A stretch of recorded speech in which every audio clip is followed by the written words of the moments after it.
सेठी परिवार का आंगन सुबह सुबह हमेशा हंसी और हल्की फुल्की तकरार से भर जाया करता था।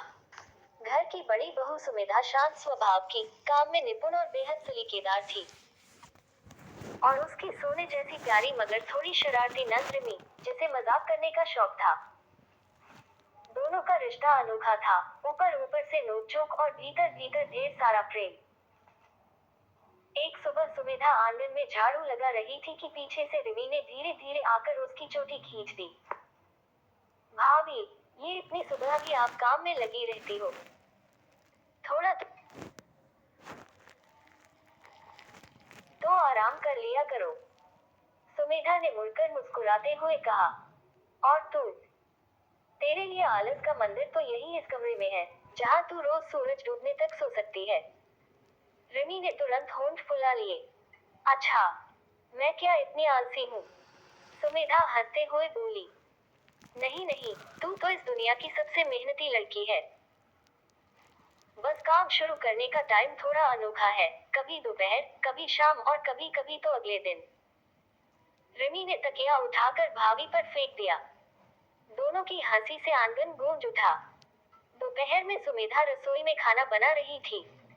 रिमी चुपके से आए और सब्जी के डिब्बे बदल दिए। आज देखती हूँ भाभी कौन सी सब्जी पकाती है, वह मन ही मन हंसी।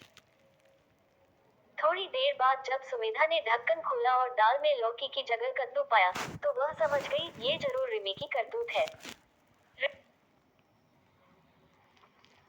रिमी, तू फिर शुरू हो गई। रिमी भागते भागते बोली। भाभी, कद्दू खाना सेहत के लिए अच्छा होता है। आपको मेरी हेल्थ की फिक्र नहीं है क्या? सुमेधा हंसते हंसते बोली। फिक्र तो है, लेकिन तेरी इस हरकत की वजह से आज तेरे भाई को भी कद्दू ही खाना पड़ेगा। रिमी ने माथा पकड़ लिया। ओह, अब भाई मुझ पर जरूर नाराज होगा। शाम को जब सभी खाना खाने बैठे, रिमी चुपचाप कुर्सी खिसकाकर बैठ गई। तभी सुमेधा ने उसके सामने उसकी पसंद की सब्जी रख दी, आलू परवल। रिमी हैरान रह गई। भाभी, आपने मेरे लिए? सुमेधा ने उसके सिर पर प्यार से हाथ फेरते हुए कहा। नोक-झोंक अपनी जगह, पर मेरी छोटी नंद भूखी रह जाए, ये कैसे होने दूं? रिमी ने भावुक होकर भाभी को गले लगा लिया। बाय। भाभी, मैं मजाक तो बहुत करती हूँ, पर सच कहूँ, आपकी जगह कोई और होती तो मुझे इतना नहीं समझता। सुमेधा ने मुस्कुराकर जवाब दिया। नंद भाभी का रिश्ता ही यही होता है, थोड़ी शरारत, थोड़ी तकरार और ढेर सारा प्यार।